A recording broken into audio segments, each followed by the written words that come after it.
Welcome back to Telltale Books. I'm Greg, And I'm Emily.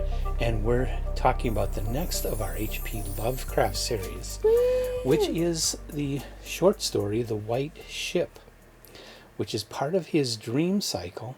It's not Cthulhu, it's the dream cycle that he wrote. His other series was published first in November of 1919.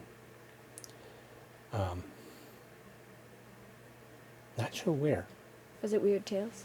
Well, it was published in Weird Tales in March of 1927, Oh. but it was originally 1919, so it was probably published in one of those other odd magazines that he published in early in his career. Mm-hmm.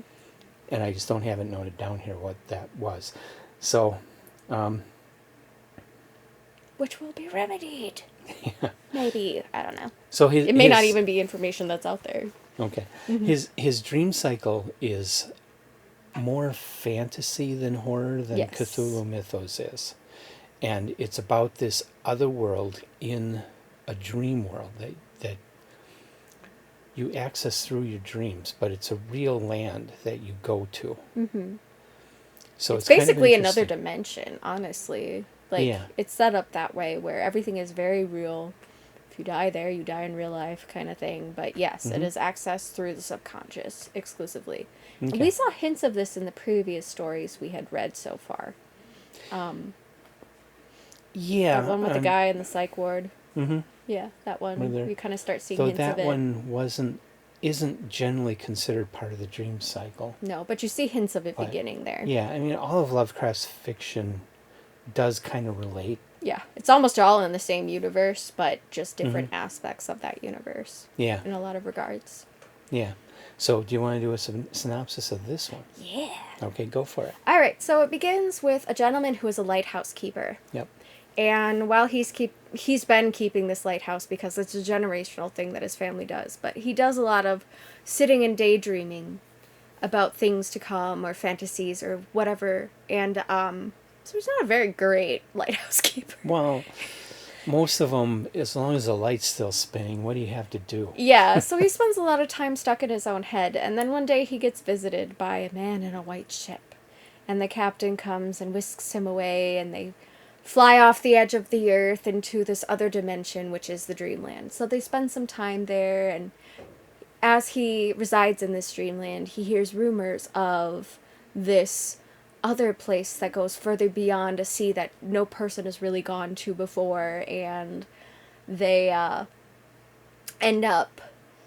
he ends up asking the captain who took him on the white ship the first time to take him across the sea because he's sure he'll discover this new land that's been rumored to exist.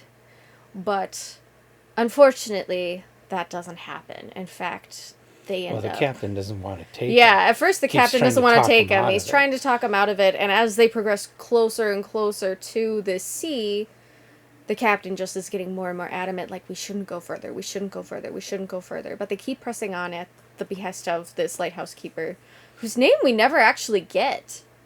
No, I Like, the don't think captain so. is just called the captain. The narrator is just himself.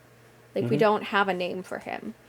But, so they keep going and keep going and keep going, and then they end up basically in this really dark sea with this very ominous, like, obelisks and stuff protruding out of the water, and then I think they fall off the edge of dreamland or whatever, and he wakes up. And everything crashes and smashes. Yeah, everything crashes and smashes, and he wakes up at the lighthouse with the remnants of this strange bird that actually had been their navigator when they were in the dream world. I almost forgot about that guy. Little bird. But he finds the remnants of this dead bird laying at the bottom of the lighthouse, and And the ship is smashed. the ship on the is rocks. and the white ship is smashed all over the rocks. Mm-hmm. So So it's kind of a thinly veiled, you have to be on the You edge need of to- sanity. you need to stick to your responsibilities and stop dreaming.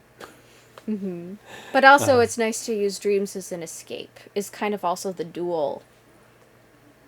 Yeah, dreams Yeah, can but only last you so long, kind of thing. Pursuing his dreams further and further and further is what leads him to neglect his duties. The light goes out and the ship crashes. Yep. In the real world. Yes. So he's just a bad lighthouse keeper because he's spending all his time dreaming. And that's really it's a moral in the story, that you need to stop dreaming and take care of your responsibilities. I don't entirely agree with that. Yeah. I didn't necessarily interpret it that way. I interpret it as you shouldn't get carried away with dreaming. Yeah. But there is a time and place for it. And there is even like a necessity for it in humanity. In order to, keep our sanity and things like that, we have to have dreams and goals and things like that. And we have to have our own little fantasies to help keep us from murdering everyone or, whatever. Yeah. So I interpret it more as it's okay to dream, but don't get carried away with it. Don't let your dreams become your be-all, end-all. Right. You still have to be grounded somewhat in reality. So that's how I interpreted it. But yeah, it's a good precursor. Like, I shouldn't say precursor. It's the good start and introduction to the dreamland. Yeah, I feel very much like it's a short story that just gives you a taste of what Lovecraft was thinking here, and that he put a lot more thought into it in the other stories in the dream cycle, and took you further. Yeah, I kind of got some Never-Ending Story kind of vibes from it. Okay.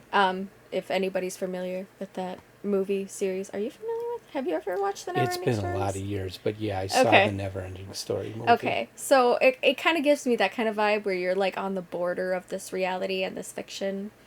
But it's very easy to cross over from one into the other if you are a subject who is imaginative enough, I guess. Yeah.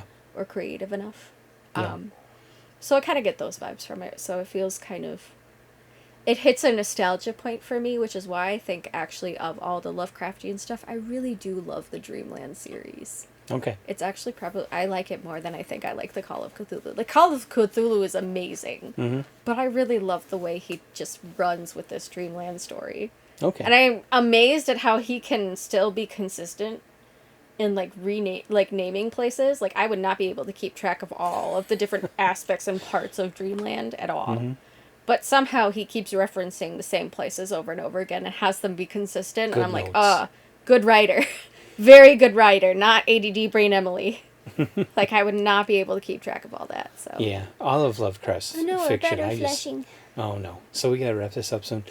All of Lovecraft's fiction, I just love the depth of imagination he puts into it. Some very, very cool things. Yeah. So read it. It's read important.